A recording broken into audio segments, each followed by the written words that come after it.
Paramendon dikush me harxhu miliarda euro me ndërtu një aeroplan, me inxhinierët më të mirë, teknologjia më moderne, e kur e pyet për çka shërben ky aeroplan, ai thot për kur gjë, veç e ndërtova kët.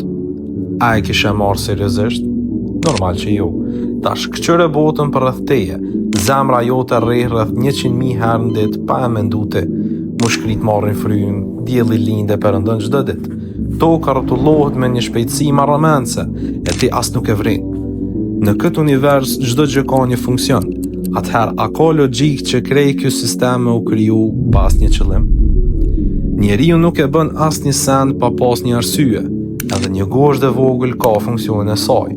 E ti po mendon që Allahu e krijoi krejt këtë univers edhe të ka kriju ty veç me u lind, me u rrit, me bo pare, e me vdik?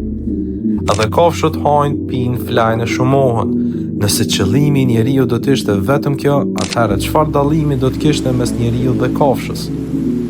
Ti nuk je krijuar kot. Çdo frymarrje jotja është e llogaritur. Është një arsye pse Allahu të ka sjellë në këtë botë, e kur e zbulon atë arsye, atëherë fillon me jetu jetën e vërtetë.